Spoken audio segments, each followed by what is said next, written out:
বিসমিল্লাহির রহমানির রহিম। পরম করুণাময় ও অসীম দয়ালু আল্লাহর নামে শুরু। ومن أحسن قولا ممن دعا إلى الله وعمل صالحا وقال إنني من المسلمين।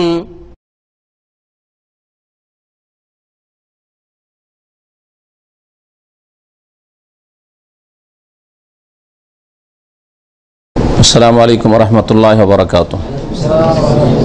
বিসমিল্লাহির রহমানির রহিম। আলহামদুলিল্লাহি রাব্বিল আলামিন ওয়াসসালাতু ওয়াসসালামু আলা সাইয়্যিদিল মুরসালিন নবিয়িনা মুহাম্মদ ওয়া আলা আলিহি ওয়া সাহবিহি আজমাইন। আম্মা বা'দ, ফাকাদ ক্বালা আল-মুআল্লিফ রাহিমাহুল্লাহু তাআলা বাবু মা জাআ ফির রিয়া ওয়া কওলিল্লাহি তাআলা কুল ইন্নামা আনা বাশারুম মিসলুকুম ইউহা ইলাইয়া আন্নামা ইলাহুকুম ইলাহুন ওয়াহিদ ফামান কানা ইয়ারজু লিকা রাব্বিহি ফালইয়ামাল আমালান সালিহান ওয়ালা ইউশরিক বিইবাদাতি রাব্বিহি আহাদা। ওয়ান আবি হুরায়রা রাদিয়াল্লাহু আনহু মারফুআন ক্বালা আল্লাহু তাআলা আনা আগনাশ শুরাকা আনিশ শিরক মান আমিলা আমালান আশরাকা মাইয়া ফিহি গায়রি তারাকতুহু ওয়া শিরকাহু। রাওয়াহু মুসলিম। ওয়ান আবি সাঈদ রাদিয়াল্লাহু আনহু মারফুআন আলা উখবিরুকুম বিমা হুয়া আখওয়াফু আলাইকুম ইনদি মিনাল মাসিহিদ দাজ্জাল ক্বালু বালা ক্বালা আশ-শিরকুল খাফি ইয়াকুমুর রাজুলু ফায়ুসাল্লি ফায়ুযায়্যিনু সালাতাহু লিমা ইয়ারা মিন নাযরি রাজুলিন। রাওয়াহু আহমদ। সম্মানিত ভাতৃমণ্ডলী, আল্লাহ পাক রব্বুল আলামিনের যাবতীয় প্রশংসা, সালাত এবং সালাম নাযিল হোক প্রিয় নবী সাল্লাল্লাহু আলাইহি সাল্লামের উপর। আজকে কিতাবুত তাওহীদে দর্শের বিষয়বস্তু হচ্ছে রিয়া সম্পর্কে। রিয়া মানে হচ্ছে লোক দেখানো। রাআ ইয়ারা রুয়ান মানে হচ্ছে নিজে দেখা, আর রাআ ইউরাই মুরাআতান রিয়াআন বাবে মুফাআলাত, এটা আরবি গ্রামার, যার মানে হয় দেখানো, দেখানো, অন্যকে দেখানো। তো লোক দেখানো কথা অথবা কাজ, এমন কোন কথা, ভালো কথা বলছেন, সে ভালো কথা মানুষের সাথে চলাফেরার ক্ষেত্রে হোক অথবা জিকির আজকারের ক্ষেত্রে হোক, এবাদত বন্দিগির ক্ষেত্রে, বাচনিক এবাদত, ভালো কাজ, এবাদত, যেরকম এবাদত হোক, দৈহিক এবাদত, নামাজ, সিয়াম, রোজা হোক, হজ, যাকাত, আর্থিক এবাদত, যাকাত, দান, খেরাতি হোক, লোক দেখানো কথা অথবা কাজ। আপনি লোকজনকে দেখাতে চাইছেন কি জন্য? যেন লোকেরা আপনার প্রশংসা করে, লোকেরা আপনাকে ভালো বলে। এ হচ্ছে আজকের অধ্যায়। একটি আয়াত এবং দুটি হাদিস রয়েছে, আর তারপরে যে অধ্যায়টি আসছে সেটারও সম্পর্ক কাছাকাছি এরই সাথে। দুনিয়ার গরজে দিনের কাজ করা, দুনিয়ার স্বার্থ হাসিলের জন্য দিনের কাজ করা, মানে দিন ইসলামের বিধিবিধান পালন করছেন অথবা দিন ইসলামের খেদমত করছেন দুনিয়ার গরজে, দিন ইসলামের শিক্ষা অর্জন করছেন, কিন্তু উদ্দেশ্য হচ্ছে দুনিয়া অর্জন করা। দুনিয়া হচ্ছে ধন সম্পদ, দুনিয়া হচ্ছে নেতৃত্ব, দুনিয়া হচ্ছে আরো যেসব দুনিয়ার ভোগ বিলাসের সামগ্রী রয়েছে এগুলি। এই দুটোই বিষয় হচ্ছে শিরক, লোক দেখানো, এবাদত বন্দেগী, শিরকের অন্তর্ভুক্ত, প্রশংসার উদ্দেশ্যে। আর দুনিয়া অর্জনের জন্য দিনের কাজ করা, বাহ্যিক কাজগুলি ইসলামের কাজ হচ্ছে, নিজে শিখা হোক অথবা অন্যকে শেখানো হোক, প্রচার করাই হোক, আর ইবাদত বন্দেগী হোক, দান খেরাত হোক, দিনের কাজ করছেন, কিন্তু উদ্দেশ্য হচ্ছে দুনিয়া অর্জন করা। এটাও শিরকের অন্তর্ভুক্ত।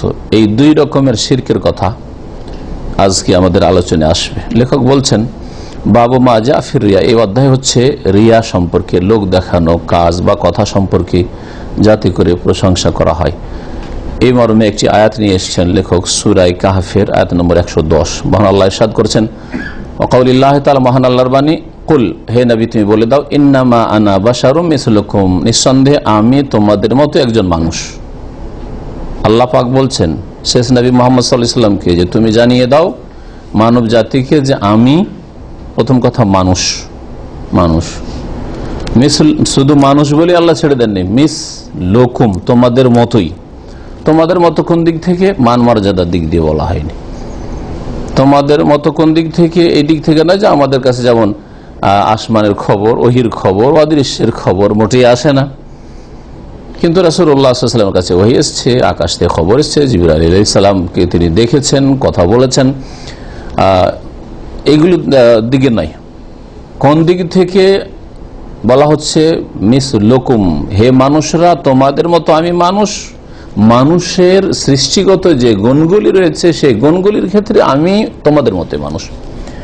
মানুষের সৃষ্টিগত গুণ হচ্ছে পানাহার করতে হয়, না খেয়ে না পান করে বাঁচতে পারবে না, শ্বাস প্রশ্বাস নিতে হয়, হ্যাঁ, ঘুমাতে হয়, বিশ্রাম করতে হয়, ঠিক না?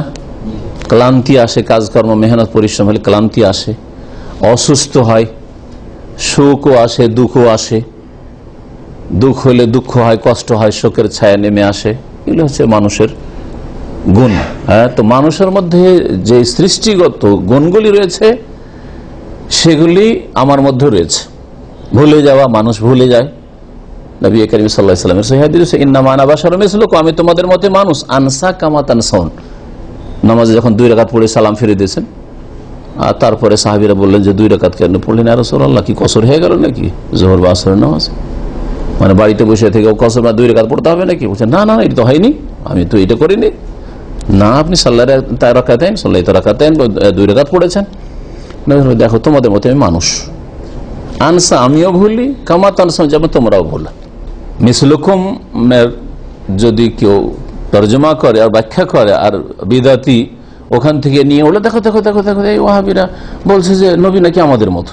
আরে আমাদের মতো সৃষ্টিগত গুণগুলিতে, মান মর্যাদার দিক থেকে নয়, রেসালাতের দিক থেকে নয়, ওয়াহি তার কাছে আসার দিক থেকে নয়, গায়বের খবর তার কাছে আসে সেসব দিক থেকে নয়, সেসব দিক দিয়ে নয়। আচ্ছা, তারপরে সৃষ্টির যে উপাদান যা থেকে মানুষ সৃষ্টি হয়েছে, মানুষ কি থেকে সৃষ্টি হয়েছে? মাটি থেকে সৃষ্টি হয়েছে। এটা হচ্ছে মূল। মাটির সাথে পানি মেশানো হয়েছে, কাদা 3, আর এই কাদা দিয়ে আদমকে আল্লাহ সৃষ্টি করেছেন, এটা হচ্ছে মূল। তারপরে মানুষ কিসে সৃষ্টি হয়? বাপ মায়ের মেলনে, তাই না? তো নবী সাল্লাল্লাহু আলাইহি ওয়াসাল্লাম এগুলি থেকে ব্যতিক্রম কি? তার বাবা আব্দুল্লাহ ছিলেন না? মা আমেনা ছিলেন না? হ্যাঁ, তুমি সেরকম এসব জিনিস তোমাদের মতো আমি। তাহলে আমি নূর নই? তোমাদের মতোই আমি মাটির, আর আমিও বাপ মায়ের মাধ্যমে পয়দা হয়েছি। আমি আদম সন্তান, যেমন তোমরা আদম সন্তান। মিসলুকুম ইউহা ইলাইয়া, এখানে পার্থক্য, যে পার্থক্যের দিকে ইঙ্গিত করেছি, যে মর্যাদা, ওহি, রেসালাত, আল্লাহ পাকের সংবাদ, মেসেজ, নবুয়ত, এগুলোর ক্ষেত্রে ভিন্ন। ওই দিকে আল্লাহ ইঙ্গিত করে বলছেন, দেখো পার্থক্য হচ্ছে ইউহা ইলাইয়া, আমার কাছে ওহি করা হয়, আমার কাছে আসমানের কথা ওহি করা হয়, আল্লাহর বিধান ওহি করা হয়, তোমাদের কাছে কোনো ওহি আসে না। কোনো ব্যক্তির কাছে কোনো আসমানি খবর আসতে পারে না। কাশফ হয়ে গেল, দেখে নিল, যে এটা ভণ্ডামি এদের, সুফিদের। হ্যাঁ, চোখ বন্ধ করলো আর সারা পৃথিবী খুলে গেল, আর সব কিছু দেখছে, বসে বসে পৃথিবীর সব এমন কিছু দেখছে যা সাধারণ মুমিন মুসলিম দেখতে পায় না, একমাত্র সুফি পীর দেখতে পায়। এগুলো ভণ্ডামি, এগুলো রেসালাতের দাবি। সে নিজেকে নবী রসুল বলুক আর না বলুক, নবী রসুলের চাইতেও বেশি গুণ। নবী সাল্লাল্লাহু আলাইহি ওয়াসাল্লাম এটা সবসময় হইতো না, চোখ বন্ধ করলেই একবার কাশফ হয়ে গেল আর এলহাম হইতে শুরু হলো, সবকিছু ইন্তজারে থাকতেন, অপেক্ষায় থাকতেন যে একটা সমস্যা এসছে, তো কখন জিবরাইল আসবে আকাশের সংবাদ দিতে, অপেক্ষায় থাকতে হইতো। আর এই ভণ্ডদের অপেক্ষাও থাকতে হয় না, চোখ বন্ধ করলে সব জেনে নেয়। বরং এগুলো খোদাই দাবি করা, শুধু রেসালাত না, রেসালাত থেকে উপর দিয়ে গিয়ে হ্যাঁ আল্লাহ পাকের গুণের দাবিদার হওয়া। আন্নামা ইলাহুকুম ইলাহু ওয়াহিদ, নিঃসন্দেহে তোমাদের উপাস্য মাবুদ হচ্ছেন ইলাহুন ওয়াহিদ, এক মাবুদ। সুতরাং মুহাম্মদ রাসূলুল্লাহ সাল্লাল্লাহু আলাইহি সাল্লামের মধ্যে মাবুদের উপাস্য হওয়ার কোনো গুণ নেই। তার জন্য রুকু নাই, সেজদা নাই, দোয়া নাই, ফরিয়াদ নাই, তিনি উদ্ধার করতে পারেন না, রোগ ভালো করতে পারেন না, তিনি কাউকে ছেলে মেয়ে দিতে পারেন না, হায়াত মওতের মালিক না। এটা একমাত্র এক আল্লাহর জন্য। তবে রাসূলুল্লাহ সাল্লাল্লাহু আলাইহি ওয়াসাল্লামের কাছে ওহী আসে। এই আয়াত সম্পর্কে গভীরভাবে গবেষণা চিন্তা করলে নবী করিম সাল্লাল্লাহু আলাইহি সাল্লামের আসল মর্যাদা, না তাতে ঘাটতি রয়েছে নিচে নামানো হয়েছে, না অতিরঞ্জন বাড়াবাড়ি করে রুবুবিয়তের গুণ দেওয়া হয়েছে। যেখানে রাসূলুল্লাহ সাল্লাল্লাহু আলাইহি সাল্লামের মাকাম মর্যাদা সেখানে রাখা হয়েছে। আর এটাই হচ্ছে সিরাত মুস্তাকিম, হকপন্থীদের পথ। আর বাতিলপন্থীরা দুই ভাগে বিভক্ত। এক দল ঘাটতি করেছে, মানহানি করেছে, যারা রাসূলুল্লাহ আনুগত্য করেন না, রাসূলের অনুসরণ করেন না, ইসলাম ধর্মের নামে রসুলের নামে ধর্মীয় ব্যবসা করে আর ইসলামকে বেঁচে খায়, হ্যাঁ রাসূলের সুন্নতের আদর্শের সাথে সম্পর্ক নেই, অথবা দিন ইসলাম থেকে দূরে রয়েছে, বেনামাজি বেদিন হয়েছে, মানব রচিত বিধানে বিশ্বাসী। ওরা একদিকে গোমরাহ পথভ্রষ্ট, আর আরেক দল উপরে বাড়াইতে বাড়াইতে বাড়াইতে আহাদ আর আহমদ একই জিনিস, যিনি আহাদ আল্লাহ তিনি আহমদ, ওই মিমটাকে সরিয়ে নিতে কি হয়ে যায়, কুফরি শিরক করেছে। হ্যাঁ, আল্লাহ পাক রব্বুল আলামিন এখানে নবী করিম সাল্লাল্লাহু আলাইহি সাল্লামের যে মর্যাদা তিনি দিয়েছেন, তিনি সবচেয়ে বেশি ভালো করে জানেন যে আমার নবী মুহাম্মদ কতটা মর্যাদা রাখে, তা এখানে বর্ণনা করা হয়েছে। তারপর আল্লাহ পাক বলছেন আয়াতের বাকি অংশে, ফামান কানা ইয়ারজু লিকা রাব্বিহি, সুতরাং যে কেউ তার প্রতিপালকের সাথে সাক্ষাতের আশাবাদী, এই আশা রাখে, ঈমান রাখে যে আল্লাহ পাকের সাথে সাক্ষাৎ করব, আল্লাহ পাকের কাছে যাতে করে আমি কামিয়াব হতে পারি, সফলতা লাভ করতে পারি, আল্লাহ পাক রব্বুল আলামিন আমাকে যেন উত্তম প্রতিদান দেন, জান্নাত হাসিল করতে পারি, এই আশা কেউ যদি রাখে, আশার একটি দিক হচ্ছে বিশ্বাস রাখা। প্রথম কথা বিশ্বাসী যে একদিন আল্লাহর সামনে দাঁড়াতে হবে, হাজির হইতে হবে, জবাবদেহি করতে হবে। 2 নম্বর, এই বিশ্বাসের সাথে সাথে আল্লাহ পাকের কাছে উত্তম বদলা যেন পাই, সাজা শাস্তির যোগ্য না হয়ে যায়, সেই জন্য গুনাহ অন্যায় থেকে পাপ থেকে বেঁচে থাকে, আর আল্লাহ পাকের আদেশ নিষেধ মেনে চলে। এটা হচ্ছে ইয়ারজু লিকা রাব্বিহির অর্থ।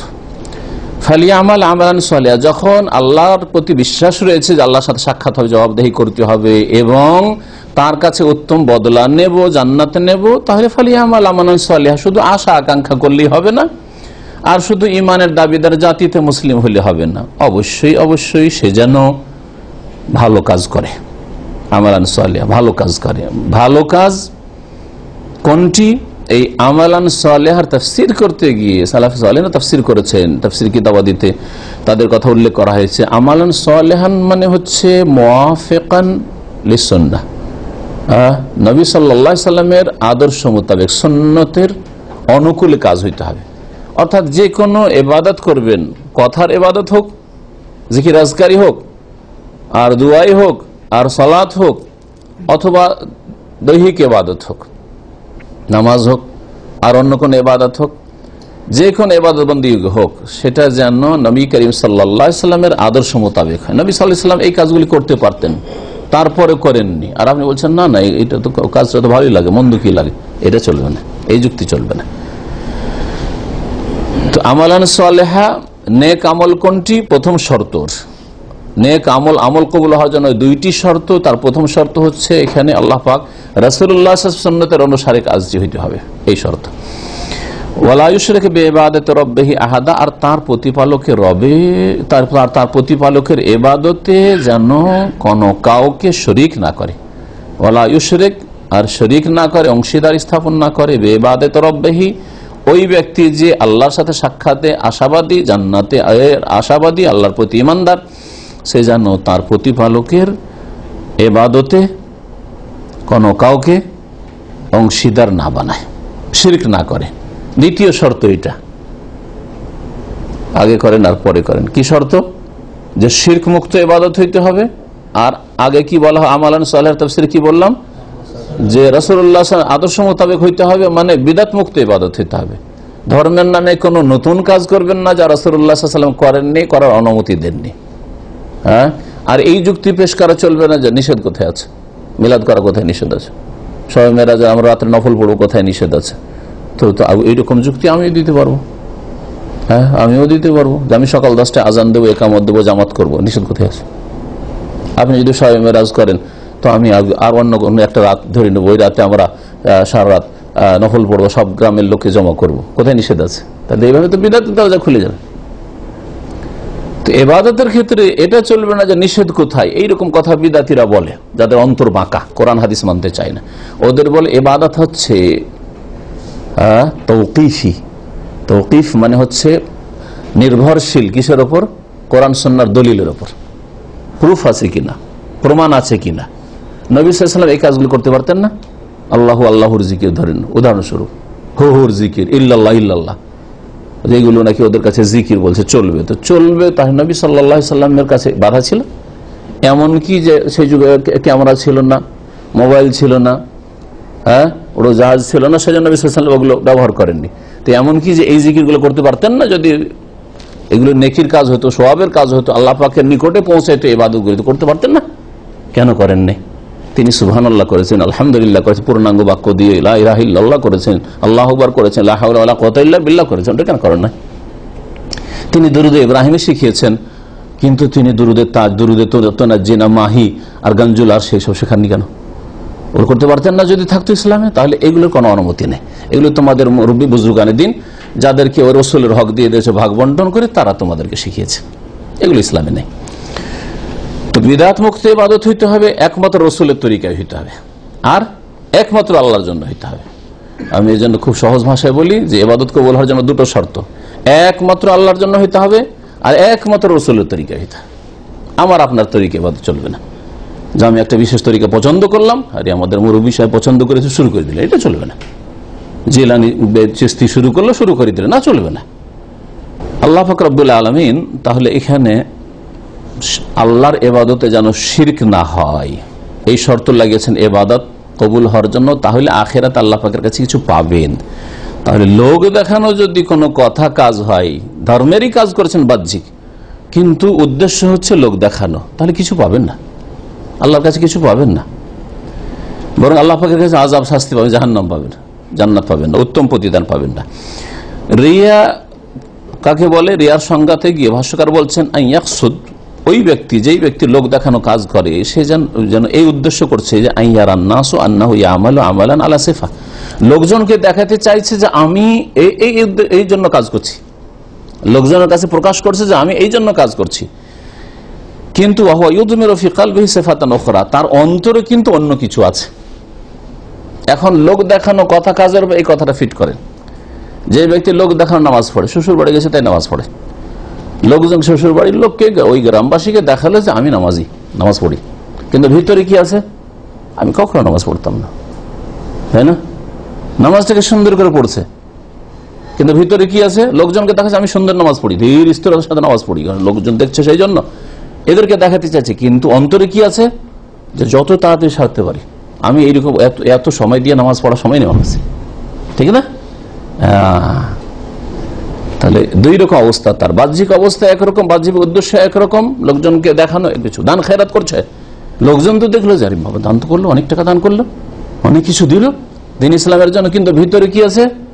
উদ্দেশ্য আল্লাহর নৈকট্য লাভ করেন, উদ্দেশ্য হচ্ছে লোকজন যেন প্রশংসা করে, খ্যাতি হয়। এই আয়াত থেকে আমরা জানতে পারলাম যে আল্লাহ পাকের তৌহিদ তো তিন প্রকার, কিন্তু বিশেষ করে যেই তৌহিদটাকে মুসলিমরা অধিকাংশ নষ্ট করেছে, আজকাল অধিকাংশ মুসলিম এই তৌহিদকে নষ্ট করেছে। আর কাফেররা কুফরির যুগে মক্কার মুশরিকরা তৌহিদের রুবুবিয়তকে মানত। কোন তৌহিদকে তারা নষ্ট করেছিল? তৌহিদে ইবাদত বা তৌহিদুল উলুহিয়াকে, ইবাদতটাকে বলা হয়। আল্লাহ পাকের ইবাদত বন্দেগীতে যে বান্দা যে কাজগুলি করছে এগুলিতে শরীক করা, শিরক ফিল ইবাদা, আল্লাহ ওটাই নিষেধ করেছেন বিশেষ করে, কারণ অধিকাংশ মানুষ ইবাদতে উলুহিয়াতের শিরকে লিপ্ত হয়েছে, যার ফলে ওয়ালা ইউশরিক বিইবাদাতি রাব্বিহি আহাদা, তার রবের ইবাদতে যেন শিরক না করে। ইবাদতে শিরক না করে যদি প্রভুত্বে আল্লাহর কাজগুলিতে শিরক করে, আল্লাহ সন্তান দেন আর বাবাও দিতে পারে, জিলানী চিশতি দিতে পারে, মাজারে গেলেও পাওয়া যায়, তো রুবুবিয়ত আল্লাহর কাজে শিরক করলো, হ্যাঁ, তাওহীদ রুবুবিয়তে শিরক করলো। কিন্তু কাফের মুশরিকেরা ইবাদতে শিরক করতো, রুবুবিয়তে শিরক করতো না। আরব মুশরিক আবু জাহল, আবু লাহাবকেও জিজ্ঞেস করলে, কোরআনের ভাষায় বিভিন্ন আয়াত রয়েছে, তারা এই কথা বলতো না যে আমাদের ছেলেগুলো লাত হোবাল এই দেবদেবী দিয়েছে, ঠিক না? কিন্তু আজকালকার যারা শিরককারী মুসলিম তাদেরকে জিজ্ঞেস করেন যে এই ছেলেটা অনেকদিন পরে ছেলে মেয়ে হলো, অনেকদিন হচ্ছিল না ভাই, তারপর আজমির শরীফে গিয়েছিলাম, বাবার দান এটা, ঠিক না? রুবুবিয়ত শিরক করে, কত জঘন্য এরা। এই আয়াত থেকে জানতে পারলাম যে আন্নার রিয়া শিরকুন, লোক দেখানো কথা কাজ হচ্ছে শিরক। আর মুশরিকদের মধ্যে যে শিরক পাওয়া যেত সেটা ছিল শিরক ফিল ইবাদা, ইবাদতে শিরক করত, তৌহিদুল ইবাদা বা তৌহিদুল উলুহিয়াত তা শিরক করত। আল্লাহ পাকের সাথে কোনো কাউকে শরীক করা যাবে না, না জিবরাইল, মিকাইল ফেরেশতাকে, না দেবদেবীকে, না নবী রসুলগণকে, না উলিয়া উলিয়াকে, কাউকে শরীক করা যাবে না। এই হচ্ছে আল্লাহ পাকের তৌহিদ। এই মর্মে আর যে দুটি হাদিস রয়েছে তা দেখা যাক। বলছেন লেখক, ওয়ান আবি হুরায়রা রাদিয়াল্লাহু আনহু মারফুআন, আবু হুরায়রা রাদিয়াল্লাহু তাআলা আনহু থেকে বর্ণিত রয়েছে। মারফু মানে রাসূলুল্লাহ সাল্লাল্লাহু আলাইহি সাল্লাম পর্যন্ত হাদিসটি পৌঁছেছে, অর্থাৎ নবী সাল্লাল্লাহু আলাইহি ওয়াসাল্লাম বলেছেন। নবী সাল্লাল্লাহু আলাইহি ওয়াসাল্লাম কি বলছেন? কাল আল্লাহু তাআলা, মহান আল্লাহ ইরশাদ করেন। হাদিসে যদি আসে মহান আল্লাহ ইরশাদ করেন আর সেটি আয়াত নয়, তাহলে সেই হাদিসকে কি বলা হয়? হাদিসে কুদসি বলা হয়। হাদিসে কুদসি আর কোরআনের পার্থক্য, কোরআনের শব্দ অর্থ দুটোই আল্লাহর পক্ষ থেকে ওহী। হ্যাঁ, শব্দ অর্থ দুটোই আল্লাহর পক্ষ থেকে ওহী। আর এই আল্লাহ পাক রব্বুল আলামিন বলেছেন এতে শব্দের পার্থক্য হইতে পারে, হ্যাঁ, বিষয়বস্তুটা আল্লাহর পক্ষ থেকে, অন্যান্য হাদিস বিষয়বস্তু আল্লাহর পক্ষ থেকে, সেটাও তো ওহী। তাহলে পার্থক্য কি হবে? তখন বলবেন যে হাদিসে কুদসি ওই ওহীটাকে বলা হয়, ওই হাদিসটাকে বলা হয় যেটা আল্লাহর সাথে সম্পৃক্ত করে বর্ণনা করা হয়েছে। কাল আল্লাহ তাআলা, মহান আল্লাহ বলেছেন। আর যেটাতে মানে কাল রাসূলুল্লাহ বলেছেন বুনিয়াল ইসলাম আলা খামস, ইসলামের বুনিয়াদ 5টি জিনিসের উপর, ওইটা হাদিস, হাদিসে কুদসি না, আল্লাহর সাথে সম্পৃক্ত করা হলো না।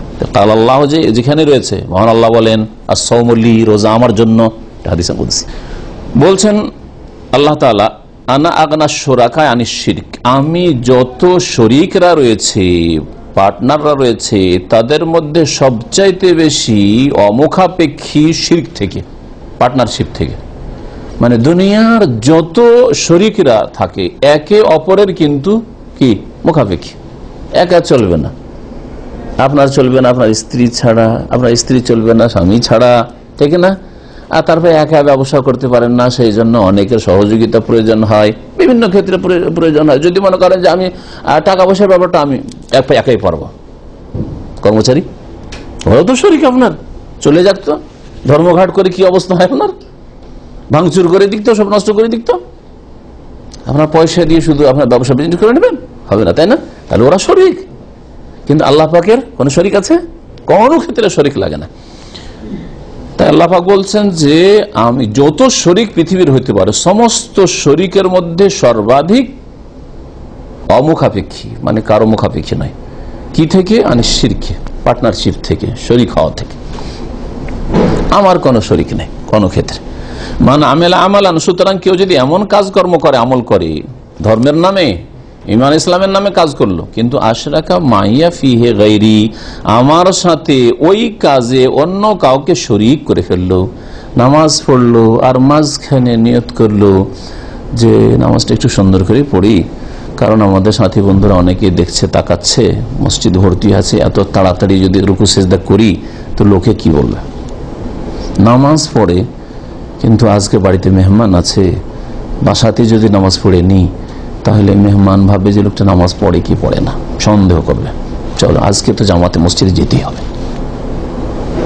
মূল ইবাদতটা ওর ঠিক আছে, কিন্তু অতিরিক্ত যে সুন্দর করলো নামাজটাকে, এটা যদি লোক দেখানো হয় তাহলে এটার নাম হচ্ছে ছোট শিরক। শুনে রাখেন, মূল ইবাদত আল্লাহর জন্যই, কিন্তু অতিরিক্ত যেটুকু হয়েছে ইবাদতের সৌন্দর্য, সেটা কার জন্য? পরে লোক দেখানো নিয়তটা এসছে, আসল নামাজটা আল্লাহর জন্য। তাহলে এটা হচ্ছে শিরক আসগার, কাবিরা গুনাহ, কিন্তু ইসলাম থেকে বেরোয় যায় না।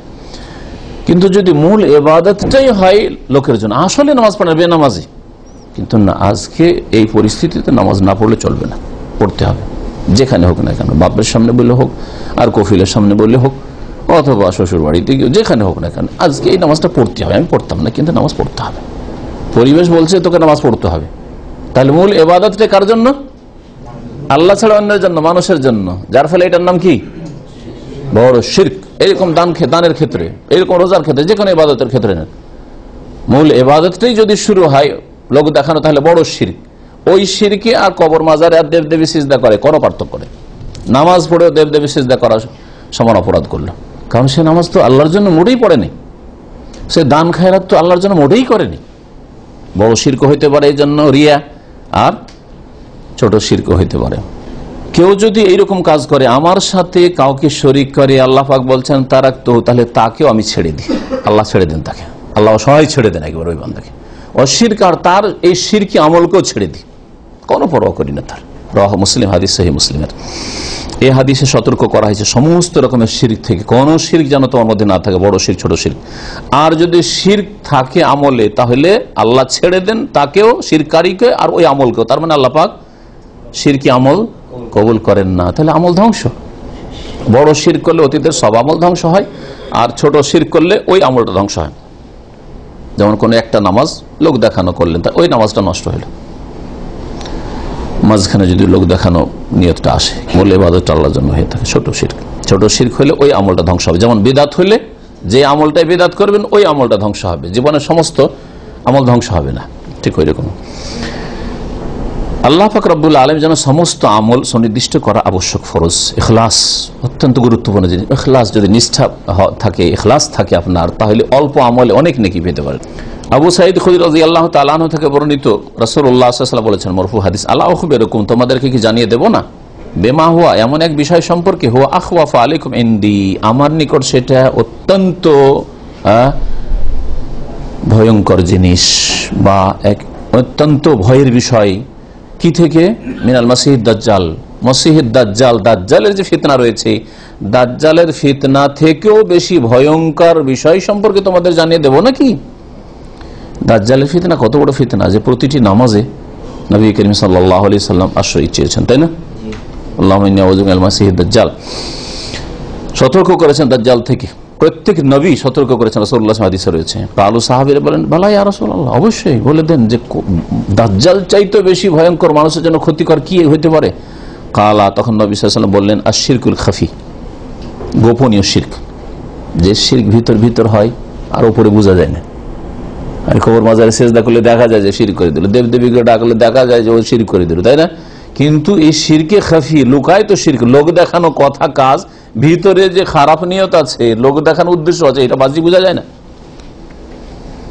এই যে টাকা পয়সা ধন দৌলতের জন্য আসলে ইসলামিক শিক্ষা লাভ করছে, শুধু ডিগ্রি নেওয়ার জন্য বা এর মাধ্যমে একটা ভালো জাতকের জব মিলে যায় সেই জন্য, এটা বোঝা যাচ্ছে না। হ্যাঁ, ইসলামিক মাদ্রাসায় পড়ছে কিন্তু ভালো একটা দুনিয়ার চান্স নেওয়ার জন্য গেল, সব গেল। দিনের শিক্ষা পয়সা অর্জন করার জন্য কখনো করা যাবে না। তাহলে এখানে শুনে রাখেন ভালো করে, এটা অনেকে বুঝে না। দুনিয়ার শিক্ষা দুনিয়া অর্জন করার জন্য করেন। আপনি ডাক্তার হচ্ছেন, ইঞ্জিনিয়ার হচ্ছেন, আর যদি আশা থাকে যে এই ডাক্তার ইঞ্জিনিয়ারিং আমার ছেলেকে পড়িয়ে আমি ভালো টাকা পয়সা ইনকাম করবো, ভালো একটা যাতে করে দুনিয়ার একটা কিছু পাই হয়, তাহলে এটা শিরক নাই। কারণ দুনিয়া পড়ছে কিসের জন্য? দুনিয়া হাসিলের জন্য। ডাক্তার হচ্ছে ইনকাম করবে সেই জন্য, ইঞ্জিনিয়ার হচ্ছে ভালো এটা কিছু নেওয়ার জন্য, হাসিল করার জন্য দুনিয়ার। কিন্তু আলেমে দ্বীন হচ্ছেন, হাফেজে কোরআন হচ্ছেন, আর ইসলামিক শিক্ষায় শিক্ষিত করছেন ছেলেকে, আর আশা করছেন যে না এর মাধ্যমে ভালো একটা পোস্টে যেন যেতে পারে, আর খ্যাতি লাভ করতে পারে, আর অনেক টাকা পয়সা ইনকাম করতে পারে, হ্যাঁ, বিদেশ যাওয়ার সুযোগ সুবিধা হইতে পারে, এইরকম যেন উদ্দেশ্য না থাকে। নবী করিম সাল্লাল্লাহু আলাইহি ওয়াসাল্লাম বলছেন যে তোমাদের জন্য আমি ভয় করছি। কারাকে সম্বোধন করে বলেছিলেন? সাহাবীরাকে। সাহাবীদের সম্পর্কে খুব ভয় করছি, দাজ্জালের চাইতে বেশি ভয় লাগে তোমাদের সম্পর্কে একটা বিষয়কে, সেটা কি? শিরকুল খাফি, গোপনীয় শিরক। ইয়াকুমুর রাজুলু, মানুষ দাঁড়ায়, ফায়ুসাল্লি, নামাজ পড়তে, সালাতে দাঁড়ায়, নামাজ তাহলে শুরু করেছে আল্লাহর জন্য, কিন্তু ফায়ুজাইয়িনু সালাতাহু, তারপর নামাজটাকে খুব সাজিয়ে পড়তে লাগলো, অলঙ্কৃত করলো, সুন্দর রুকু সেজদা আর তাহিয়াত আর দুয়া ধরেছে। কেন? লেমা ইয়ারা মিন নজরে রাজুলিন, অথবা কান্না শুরু করেছে নামাজের মধ্যে। কেন কান্না? এই কান্না তো নির্জনে আসে না আপনার, এই রোগ কেন আপনার? একা হইলে বেশি কান্না আসা উচিত ছিল, নির্জনে আসে না, লোকের সামনে কান্না আসে কেন? লেমা ইয়ারা, কি জন্য? যে ও দেখতে পাচ্ছে, মিন নজরে রাজুলিন, তাকে দেখছে, ফলো করছে, সেই জন্য তার এই ইবাদতের এত সৌন্দর্য। রাওয়াহু আহমদ, হাদিসটি ইমাম আহমদ মুসনাদ আহমদে বর্ণনা করেছেন, আর ইবনে মাজাতেও হাদিসটি রয়েছে। এই হাদিস থেকে জানা গেল যে রাসূলুল্লাহ সাল্লাল্লাহু আলাইহি ওয়াসাল্লাম অত্যন্ত দরদি আর হিতাকাঙ্ক্ষী ছিলেন উম্মতের। তোমাদের জন্য ভয় করছি, সাবধান। এটা কে বলে? বাবারে, বাপ মা ছেলেকে বলে রাত্রে বাইরে থাকিও না, খুব ভয় লাগে। স্কুল মাদ্রাসা যাচ্ছ, রাস্তাঘাটে বিলম্ব করিও না।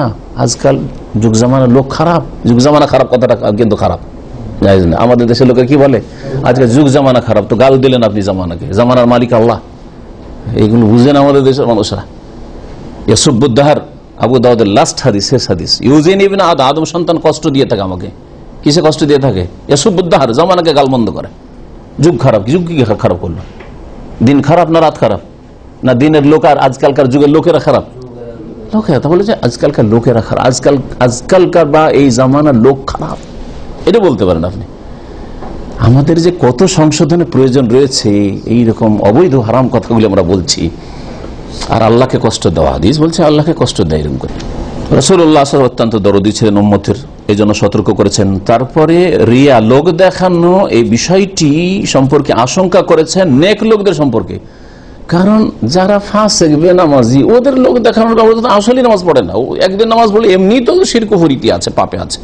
কিন্তু ধার্মিক লোক, আল্লাহওয়ালা লোক, দিনের দাওয়াতের কাজ করছে, আর দুনিয়ার গরজ, ইসলামের খেদমত করছে, টাকা পয়সা দান খেরাত করছে, আর দুনিয়ার গরজ, বিপদ। সাহাবায়ে কেরামদের সম্পর্কে ভয় করেছে, ওরা সবচেয়ে বেশি সলেহীন। রাসূলুল্লাহ সাল্লাল্লাহু আলাইহি ওয়াসাল্লাম পরে দাজ্জালের চাইতে বেশি তোমাদের জন্য এই ফিতনা, দুনিয়ার কোনো গরজ চলে আসা, লোক দেখানো কোনো কাজ। আল হাযর মিনার রিয়া মিনাশ শিরক, লোক দেখানো কাজ এবং শিরক থেকে সতর্ক করা হয়েছে হাদিসে। সুবহানাকাল্লাহুম্মা ওয়া বিহামদিকা, আশহাদু আল্লা ইলাহা ইল্লা আনতা, আস্তাগফিরুকা ওয়া আতুবু ইলাইক।